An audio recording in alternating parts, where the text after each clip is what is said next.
Feliz día.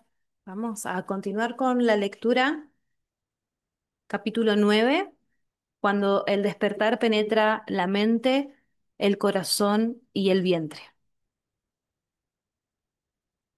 A la edad de 25 años, tras el despertar inicial que he descrito, podría haber asumido, oh, esto es todo lo que hay. He visto la naturaleza absoluta de la realidad.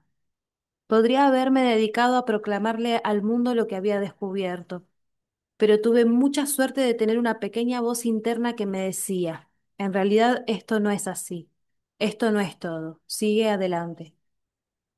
En cierto sentido, esta pequeña voz fue como un salvador porque en ese momento particular de mi viaje sentía una gran tendencia a querer aferrarme a lo visto, a reclamarlo, a adueñarme de ello y después a dedicarme a construir un nuevo yo iluminado, una identidad iluminada a partir de la realización conseguida. Tuve la suerte de escuchar aquella pequeña voz interna. A veces, la voz que nos dice que sigamos adelante viene de nuestro interior, de las circunstancias de la vida misma. En cualquier caso, es esencial que no nos adueñemos o nos apropiemos del despertar inicial, que no asumamos que todo está completo. Aunque pueda parecer que el viaje ha acabado, es importante darse cuenta de que es el antiguo viaje el que ha acabado.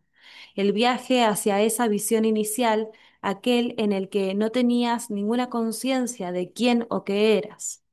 Ahora comienza otro viaje, el de expresar la no división en todos los niveles de tu ser. Y este es un viaje que podemos tardar años en completar. ¿Qué significa no estar dividido?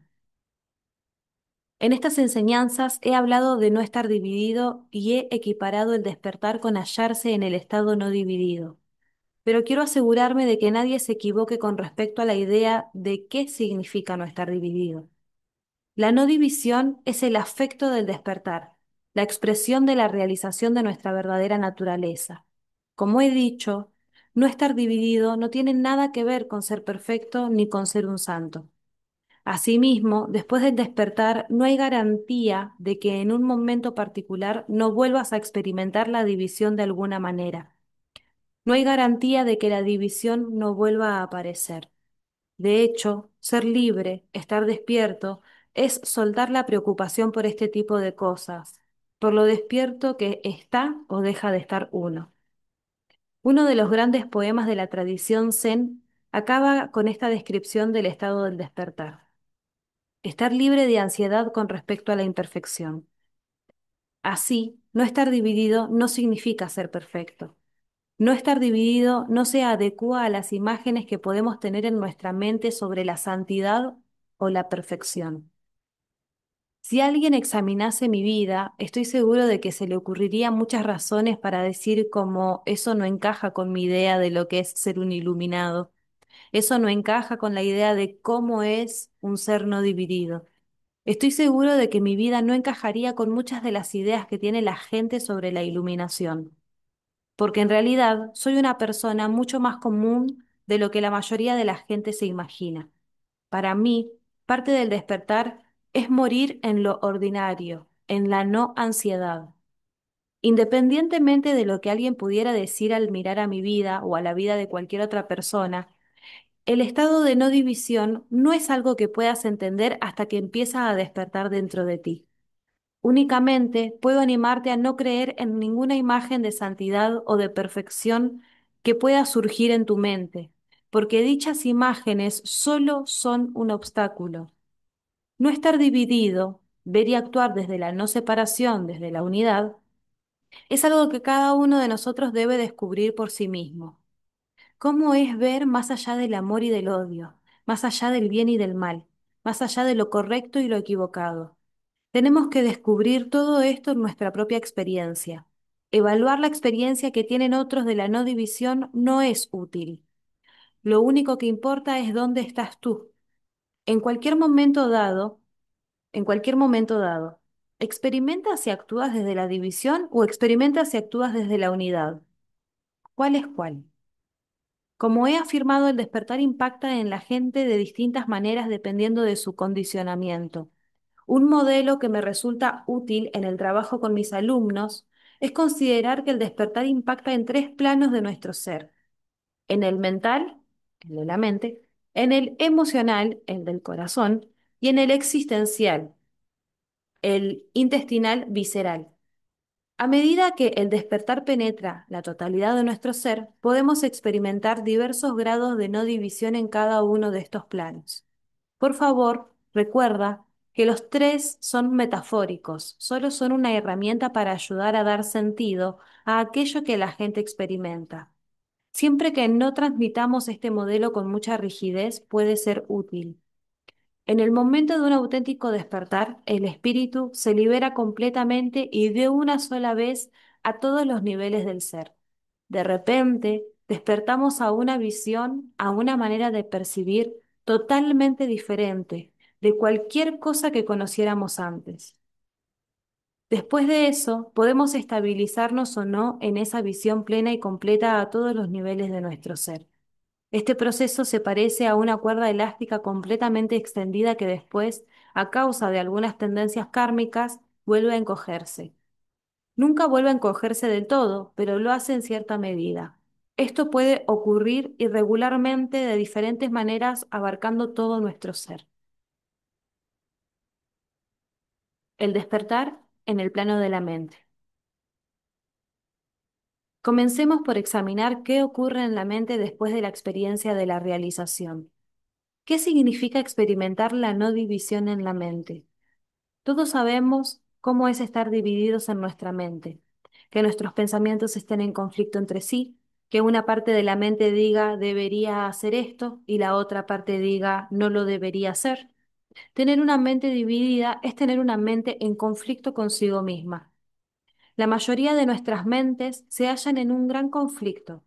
Nuestras pautas de pensamiento van y vienen entre lo que está bien y lo que está mal, entre lo correcto y lo equivocado, lo santo y lo profano, lo que merece la pena y lo que no, e incluso entre lo iluminado y lo no iluminado. Estos pensamientos polarizantes son la causa de la experiencia de división en el plano de la mente. A medida que despertamos y que nuestro despertar penetra y se revela en la mente, lo primero que vemos es que en la estructura del pensamiento nada es una verdad definitiva. Ahora bien, no me malinterpretes. No estoy diciendo que la mente no tenga valor o que sea algo malo. La mente, que no es otra cosa que los pensamientos, es una herramienta como todas las demás, tal como un martillo, una sierra o un ordenador lo son. Sin embargo, en el estado de conciencia que comparten la mayoría de los seres humanos, la mente se confunde con facilidad con algo que no es. No se considera una herramienta sino la fuente del sentido de identidad. La mayoría de la gente le pregunta constantemente a su mente: ¿quién soy yo? ¿Qué es la vida? ¿Qué es verdad? Recurren a su mente para que les diga lo que debe o no debe hacer. Esto es ridículo. ¿No irías al garage para preguntarle al martillo quién eres o qué es lo que debes hacer? Si lo hicieras y si tu martillo te pudiera responder, probablemente te diría: ¿por qué me lo preguntas a mí? Yo no soy la herramienta adecuada para plantearle este tipo de preguntas. Y esto es lo que hacemos con la mente. Hemos olvidado que la mente es una herramienta útil y poderosa. Todo empieza en ella. Cada coche que conduces, cada edificio en el que entras, cada centro comercial al que vas, todo ello comenzó como un pensamiento en la mente de alguien. Seguidamente, ese pensamiento se consideró útil y necesario, y la idea se manifestó en la acción. De modo que la mente es útil y poderosa. Pero la conciencia humana no considera que la mente sea solo una herramienta. Lo que ha ocurrido es que la mente ha usurpado la realidad. Se ha convertido en su propia realidad hasta tal punto que los seres humanos encontramos nuestro sentido de identidad, quienes creemos ser, nuestra autoimagen, en nuestro proceso de pensamiento. A medida que la luz del despertar empieza a penetrar en el plano de la mente, vemos que ésta no tiene realidad inherente. Es una herramienta que la realidad puede usar, pero no es la realidad. En y por sí mismo, un pensamiento solo es un pensamiento. no es intrínsecamente verdadero. Puedes pensar en un vaso de agua, pero si tienes sed, no te puedes beber el pensamiento. Puedes pensar en el vaso de agua hasta morir, pero agarrar el vaso físico y beber agua es una experiencia totalmente diferente. También puedes agarrar el vaso y beber agua sin pensar en absoluto en el vaso ni en el agua. Y así, el pensamiento mismo está vacío de realidad. En el mejor de los casos, es simbólico. Puede apuntar en la dirección de una verdad o de un objeto, pero muchos pensamientos ni siquiera hacen eso. En nuestra conciencia humana, muchos pensamientos solo piensan sobre otros pensamientos. El meditador puede estar meditando y uno de sus pensamientos es, no debería estar pensando. Pero por supuesto, ese también es un pensamiento. Es muy fácil dejarse atrapar en los circuitos de pensar sobre el pensamiento. A medida que despertamos en el plano de la mente, empezamos a percibir desde más allá de ella. Nos damos cuenta de que la mente misma está vacía de realidad y esta es una comprensión profunda. Es fácil decir que la mente está vacía de realidad. Incluso es posible que algunos lo entiendan fácilmente, pero ver que la mente está vacía de realidad resulta radical. Es radical ver que todo nuestro sentido de identidad y el mundo mismo son creados por la mente. Cuando vemos que la estructura del pensamiento no contiene realidad inherente, llegamos a ver que el mundo, tal como lo percibimos a través de la mente, no puede tener ninguna realidad. Esto es como un terremoto. El yo que percibimos que somos no tiene realidad. El despertar en el plano mental supone la destrucción de todo tu mundo, y esto es algo que nunca podemos prever. Lo que se destruye es toda nuestra visión del mundo, todas las maneras en las que estamos condicionados, todas nuestras estructuras de creencia y las de la humanidad, desde el presente hasta un pasado distante. Todas estas estructuras y condicionamientos participan en la creación de este mundo particular, de este consenso que ha acordado todos los seres humanos, de este considerar que las cosas son verdaderas, llegando literalmente hasta cosas como soy un ser humano, existe algo llamado el mundo, o existe o el mundo tiene que ser de una manera particular. El despertar en la mente es la destrucción completa de todo eso y, por lo tanto, de todo nuestro mundo. Cuando despertamos en el plano de la mente, empezamos a pensar, Dios mío, mi manera de ver el mundo era totalmente imaginaria, literalmente estaba hecha de sueños, no tenía la menor base en la realidad. La forma de verme a mí mismo también era completamente imaginaria. No importa que te veas como iluminado o no, como bueno o malo, digno o indigno. La no división mental hace que todas estas estructuras del ego sean barridas completamente. Casi me resulta imposible expresar con coherencia lo completa que es esta destrucción del mundo mental. Es ver que no existe algo como un pensamiento verdadero y entenderlo en el plano más profundo, para ver que todos los modelos que creamos, incluso los espirituales y las enseñanzas, están literalmente hechas de sueños. Buda mismo dijo que todos los dharmas están vacíos. Los dharmas son las enseñanzas, las verdades mismas que él enseñaba. Una de las verdades que decía es que todos los dharmas, todas esas verdades que contaba a sus discípulos, estaban vacías. La verdad de quién eres está mucho más allá de incluso los mayores dharmas, los mayores sutras, las mayores ideas que jamás se puedan decir, escribir o leer. Internamente, esto se experimenta como una destrucción. Suelo decir a la gente que no se equivoque, la iluminación es un proceso destructivo. No tiene nada que ver con ser mejor ni con ser más o menos feliz. La iluminación es el desmoronamiento de la no verdad, es mirar más allá de la fachada del fingimiento, la completa erradicación de todo lo que imaginábamos que era verdad, desde nosotros mismos hasta el mundo. En este proceso, descubrimos que incluso los mayores inventos de las grandes mentes de la historia humana no son sino sueños de niños. Empezamos a ver que todas las grandes filosofías y todos los grandes filósofos son partes del sueño. El despertar en el plano mental es como abrir la cortina, como Dorothy en El Mago de Oz. Ella espera a ver al gran Oz, pero cuando se abre la cortina, el gran Oz es un hombrecito que pulsa palancas. Ver la naturaleza de la mente es parecido, es algo radical. No esperábamos ver que todo lo que considerábamos verdadero en realidad forma parte del estado onírico y mantiene dicho estado. No existen los pensamientos iluminados. Ver esto puede ser un gran shock para nuestro sistema. De hecho, la mayoría de nosotros nos protegemos de esta verdad. Decimos que queremos la verdad, pero ¿la queremos realmente? Decimos que deseamos ver la realidad, pero cuando aparece y es muy diferente de lo que habíamos pensado, cuando no encaja en en nuestro contexto y en nuestras imágenes, cuando es algo que está absolutamente más allá de ellos, y no solo eso, sino que en realidad destruye nuestra capacidad de ver el mundo como lo veíamos antes, nuestro mundo se convierte en escombros. Cuando todo está dicho y hecho, no nos queda nada. Tenemos las manos totalmente vacías, no tenemos nada a lo que agarrarnos.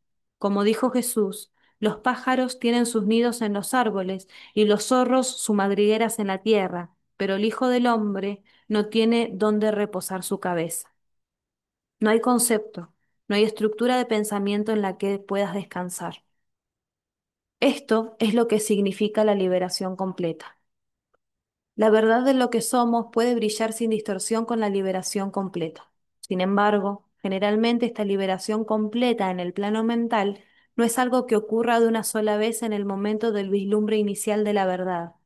Por regla general, nuestras construcciones mentales continúan cayéndose durante algún tiempo después del despertar, si es que si es que se lo permites. Si ves que ese derrumbe de la mente y del mundo es lo que la verdad. A ver, esperen. Si ves que ese derrumbe de la mente y del mundo es lo que la verdad del ser trata de conseguir.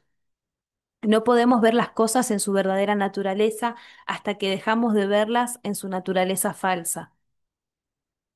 Estar plenamente despierto en el plano de la mente es algo muy profundo. Muy frecuentemente, cuando me encuentro con gente que ha tenido un auténtico despertar, descubro que, en cierta medida, sus mentes se han apropiado de la realización y han convertido en otra formulación mental. Por supuesto, esto hará que su comprensión directa se deslice entre sus dedos. Antes o después, descubrimos que no podemos conceptualizar la verdad. Cuando nos damos cuenta de ello, la mente se convierte en una herramienta, se vuelve útil para otras cosas además del pensamiento. Emerge la posibilidad de que la mente, el pensamiento e incluso el discurso se originen en otro lugar. Entonces, quien usa la mente es el ser. El pensamiento puede surgir del silencio, el discurso puede surgir del silencio, la comunicación puede surgir del silencio, desde un lugar que está más allá de la mente, y entonces usamos esta como una herramienta, como un medio de comunicación, para apuntar, para orientar, pero siempre permanece transparente a sí misma. Nunca se queda atascada ni crea una nueva creencia o ideología. Tremendo.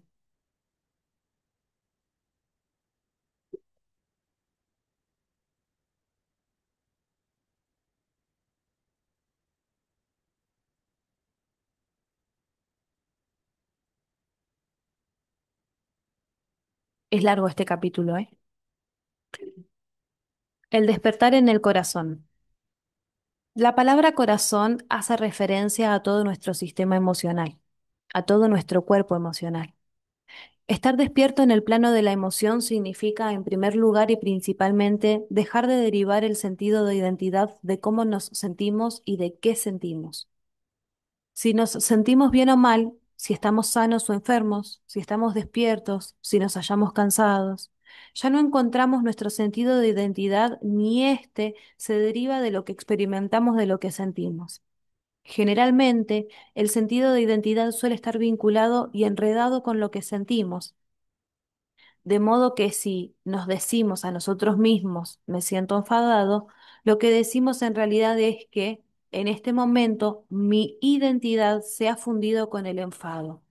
Y por supuesto, esta fusión es una ilusión, por lo que somos, porque lo que somos no puede ser definido por una emoción que recorre nuestro cuerpo.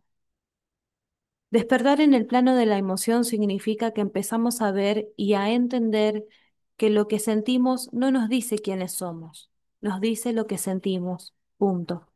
No tenemos por qué negar ni evitar lo que sentimos, pero tampoco nos define. Cuando ya no nos definimos en la emoción, nuestro sentido de identidad queda liberado de él, de los sentimientos conflictivos que pueblan el plano emocional. Dejar de definirse por lo que uno siente representa una transformación revolucionaria para la mayoría de los seres humanos. Sin embargo, por supuesto, no podemos llegar allí evitando lo que sentimos. En realidad, nuestras emociones y pensamientos son magníficos indicadores de lo que no está resuelto en nuestro ser, de lo que hemos examinado o no. Nuestros cuerpos son grandes medidores de la verdad. En cuanto entramos en una sensación interna de división, ya sea odio, envidia, celos, avaricia, culpa, vergüenza, etc., sabemos que percibimos desde el estado de división. Estas emociones que proceden de la división son como pequeñas banderas rojas que nos recuerdan que no percibimos la verdadera naturaleza de las cosas. Los torbellinos emocionales nos dicen que tenemos una creencia inconsciente que no es verdad. Nuestra mente ha empaquetado algo. Tal vez se trate de un suceso presente o tal vez pasado. Lo que sabemos es que ha vuelto un suceso de tal manera que nos está causando una inquietud. El cuerpo emocional es una vía fantástica de entrar en cualquier cosa que necesitemos o que necesite ser vista. Es el punto de entrada a cualquier ilusión, a cualquier cosa que nos produzca una sensación de separación. Si somos emocionalmente inestables, si se nos puede sacar del equilibrio emocional fácilmente, es vital que empecemos a examinar nuestra vida emocional. No quiero decir que tengamos que analizar nuestras emociones ni que emprendamos una terapia. Eso puede ser necesario y beneficioso para algunos, pero no es de lo que hablo aquí. Hablo de lidiar con el cuerpo emocional en un plano más fundamental. Hablo de inquirir en la naturaleza del miedo, la naturaleza de la ira. Cuando sentimos una contracción emocional, ¿con qué está relacionada? La mayoría de nuestras emociones, especialmente las denominadas emociones negativas, se derivan del enfado, el miedo y el juicio. Estos tres se generan cuando nos creemos nuestros pensamientos. En realidad, nuestra vida emocional y nuestra vida intelectual no están separadas, son lo mismo. Nuestra vida emocional revela nuestra vida intelectual inconsciente. Reaccionamos emocionalmente a pensamientos que con frecuencia ni siquiera sabemos que tenemos. Así es como esos pensamientos inconscientes se manifiestan. La gente suele venir a mí con alguna emoción concreta que le resulta problemática. Puede ser miedo, ira, resentimiento, celos o cualquier otra cosa. Yo les digo que si se quieren librar de ella, tienen que llegar a la visión del mundo subyacente en el sentimiento. ¿Qué diría la emoción si pudiera hablar? ¿Qué estructura de creencia tiene? ¿Qué juzga? En realidad, lo que pregunto es cómo esa persona es atraída hacia un estado emocional de división. Como ya he dicho, estamos estructurados de tal manera que sentiremos emociones negativas en cuanto percibamos un estado de división. Nuestra vida emocional es un indicador claro y fiable de cuándo percibimos las cosas desde la división. Cuando entramos en la división, es posible que sintamos cierto nivel de conflicto emocional, el cual podemos usar como una llamada de atención. En cuanto uno siente conflicto emocional, las preguntas que debería plantearse son: ¿de qué modo estoy entrando en la división? En este momento, ¿qué provoca esta sensación de separación o aislamiento o estas ganas de protegerme?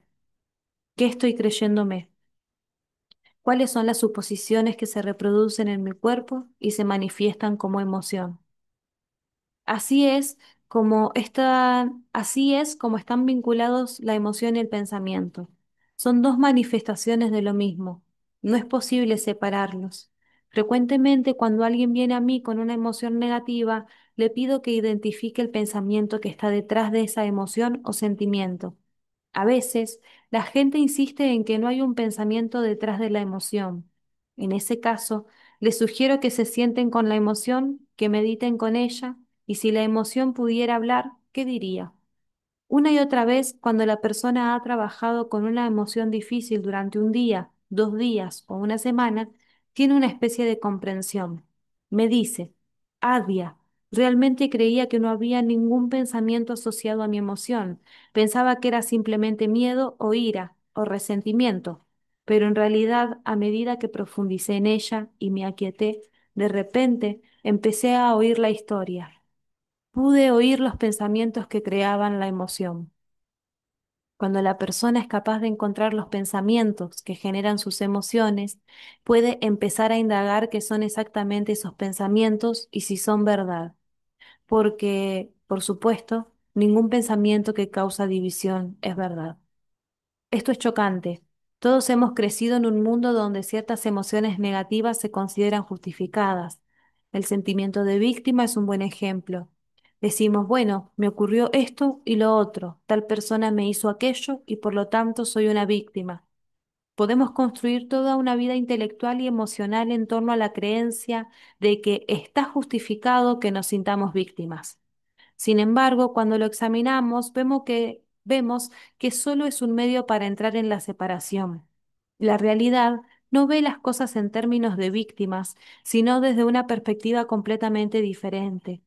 Es posible que pensemos, tal persona no debería haberme dicho aquello, pero lo cierto es que lo hizo. En cuanto la mente dice que algo no debería haber ocurrido, experimentamos división interna. Es inmediato. ¿Por qué ocurre esto? ¿Por qué estamos discutiendo con la realidad? Esto es seguro. Si discutimos con la realidad por la razón que sea, entraremos en la división. Así son las cosas. La realidad es simplemente lo que es. En cuanto tenemos algo dentro de nosotros que la juzga, que la condena, que dice que no debería ser así, sentimos división. A la mayoría de nosotros se nos enseña que es natural entrar en la división con respecto a ciertas cosas, con respecto a nuestro sufrimiento o al de otros. Se nos enseña que nos engañaríamos a nosotros mismos si no lo hiciéramos. Es como si en ciertos sucesos particulares no experimentáramos internamente cierta división, no fuésemos capaces de sentir. Pero este es uno de los aspectos sorprendentes e incluso chocantes de entrar en los reinos más profundos de la realización.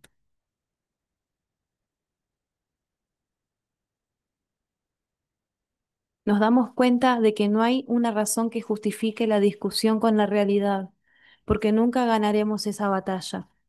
Discutir con la realidad es una manera segura de sufrir, la receta perfecta para el sufrimiento. Y lo que es aún peor, descubrimos que estamos atados a aquello con lo que discutimos. Pasará lo que pasase hace 30 años o ayer por la mañana. Si discutimos con ellos, significa que estamos atrapados. Volvemos a experimentar el mismo dolor una y otra vez. Discutir con algo no nos ayuda a superarlo, no nos ayuda a lidiar con ello. En realidad nos aprisiona, nos ata a aquello con lo que discutimos. Ciertamente es sorprendente darse cuenta de que ninguna de nuestras discusiones con lo que es o con lo que fue está basados en la verdad. Nuestras discusiones forman parte del estado del sueño. Ahora bien, no basta con decir esto o con oírselo decir a alguien. Cada uno de nosotros tiene que verlo por sí mismo. Cada uno de nosotros ha de revisar su vida emocional para traer a la conciencia cualquier cosa que pueda hacernos experimentar la división. Tenemos que examinar nuestras emociones y verlas tal como son, cuestionar su veracidad, meditar sobre ellas en silencio y dejar que se revelen las verdades más profundas. Como he dicho, esto no es necesariamente un proceso analítico. La verdadera indagación es experimental. No tratamos de evitar que ocurra algo, porque la verdadera indagación no tiene otro objetivo que la verdad misma. No trata de curarnos ni de impedirnos percibir sentimientos desagradables.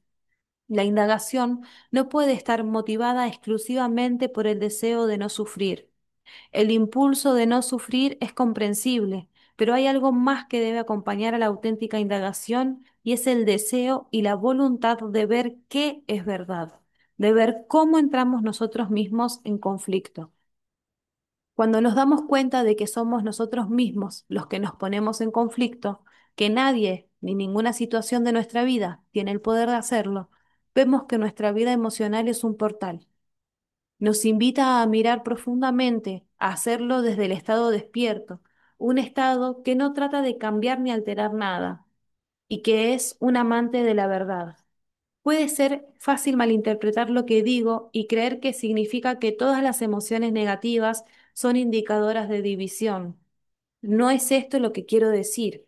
Uno puede estar triste o apenado o sentir ira sin estar dividido. En nuestra cultura occidental no tenemos mucho contexto para esta idea. Sin embargo, en Oriente hay toda una letanía de deidades iracundas. Por ejemplo, en las tradiciones hindú y budista tibetana, las personificaciones de Dios y de lo divino no siempre están sentadas en un loto celeste sonriendo beatíficamente. ¿Beatíficamente? En esas tradiciones, así como en otras tradiciones del mundo, la espiritualidad incluye una gran variedad de las experiencias emocionales humanas. Así, uno no debería concluir que la presencia de las emociones negativas o de lo que nosotros llamamos emociones negativas es un indicativo de ilusión. La clave radica en ver si la emoción se deriva de la división o no. Si lo hace, la emoción se basa en una ilusión. Si indagás sinceramente y descubrís que una emoción no es producto de la división, no se basa en la ilusión. Ver esto nos abre una amplia variedad de emociones. Nos abrimos y nos convertimos en un gran espacio en el que los vientos de las distintas emociones pueden viajar por nuestro sistema. La libertad de la que hablo, por tanto, es la libertad de las emociones derivadas de la división.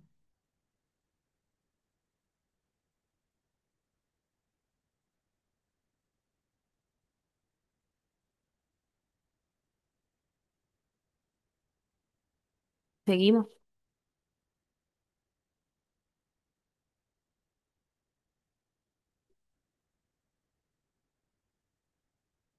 ¿Cómo mantienen las emociones la ilusión de un yo separado?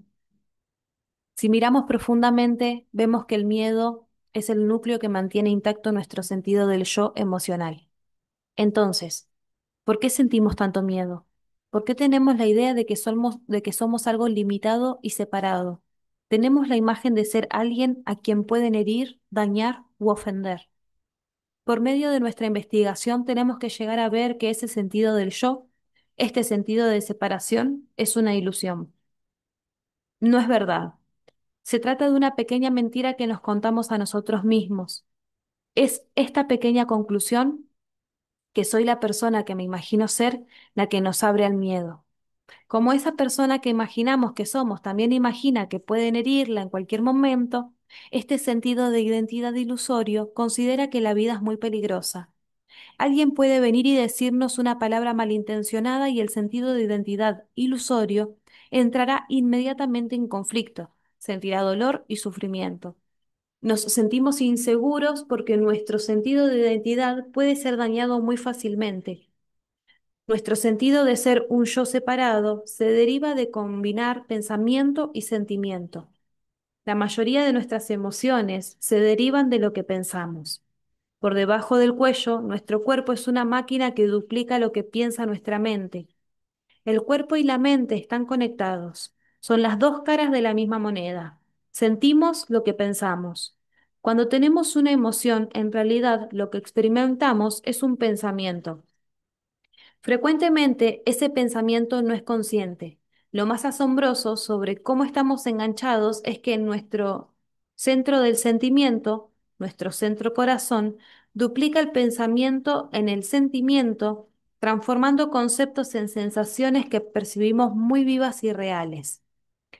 Cuando hablo del plano de la mente y del plano del corazón, puede sonar como si hablara de dos cosas diferentes. En realidad hablo de un fenómeno, cuerpo y mente, sentimiento y emoción, las dos caras de la misma moneda. A medida que empezamos a despertar de las fijaciones e identificaciones mentales y emocionales, llegamos a ver que no hay alguien que pueda ser herido, no hay nadie que pueda ser amenazado por la vida. En verdad, somos la vida misma. Cuando vemos y percibimos que somos la totalidad de la vida, ya no tenemos miedo de ella, ya no tememos el nacimiento, la vida y la muerte, pero hasta que veamos eso, la vida nos parecerá intimidante, una barrera que de algún modo tenemos que superar. El despertar en el plano emocional nos libera de estas fijaciones basadas en el miedo. Cuando empezamos a despertar en este plano, somos libres de sentir el mundo de manera más profunda. Hay todo un nuevo potencial que se pone a nuestra disposición. El cuerpo emocional, toda la zona del corazón, es capaz de albergar una sensibilidad increíble. Es el órgano sensorial de lo inmanifestado. Es eso a través de lo cual lo inmanifestado se siente a sí mismo, se experimenta a sí mismo y se conoce a sí mismo. Esta propuesta es muy diferente del concepto de un yo, que se siente y que se encuentra a sí mismo a través de la emoción y del sentimiento. Cuanto más despiertos estamos, más capaces somos de experimentar literalmente todo el cuerpo-mente como un instrumento sensorial del yo absoluto unificado. En cierto sentido, cuanto más despertamos nosotros del cuerpo emocional, más despierta éste y se abre. Cuantos menos conflictos emocionales tenemos, más se abre nuestro cuerpo emocional. Esto se debe a que cuanto más nos damos cuenta de que no hay nada de qué protegernos, de que todos los pensamientos, ideas y creencias que nos hacen protegernos emocionalmente son falsos, más nos abrimos. En gran medida, el despertar en este plano es una apertura del corazón espiritual. Tal vez haya visto imágenes del Cristo en las que literalmente se abre la piel del pecho para revelar un corazón precioso, radiante y resplandeciente. Esta es una representación de la apertura del corazón espiritual. Un ser despierto es un ser tremendamente abierto en el plano emocional, alguien que no se defiende en el plano emocional o intelectual. Parte de lo que ocurre en el corazón cuando despertamos es que nos sentimos totalmente expuestos. Cuando estamos expuestos, lo que fluye naturalmente de nosotros es amor, amor incondicional. La naturaleza última de la realidad es indiscriminada. La realidad es lo que es.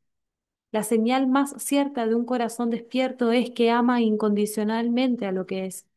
Esto significa que lo ama todo, porque ve todas las cosas, porque ve que todas las cosas son Él mismo.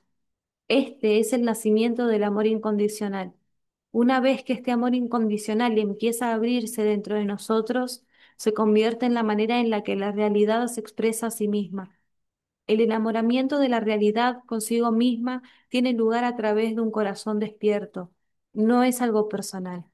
Es la realidad, es la realidad, una amante indiscriminada que está enamorada de sí misma. Ama a todas las personas y cosas. Ama incluso a los que tal vez no ames en el plano de la personalidad. Es asombroso cuando empiezas a percatarte de que amas cosas, sucesos, personas que no amas en el plano de la personalidad. Te das cuenta de que no importa. Cuando la verdad despierta, ama todas las cosas, ama a las personas que le gustan a tu personalidad y también a las que no le gustan. El corazón despierto ama el mundo tal como es, no solo como podría ser. Cuanto más despertamos en este plano, más experimentamos el amor incondicional, que es una de las vocaciones más profundas de la vida humana. Me encantó. Quedan varias páginas de este capítulo, así que lo vamos a hacer en dos. Vamos a terminar el capítulo 9 en otro video para que no se haga tan extenso. Me encantó. Bueno, nos vemos en un próximo video. Gracias por estar y gracias por ser.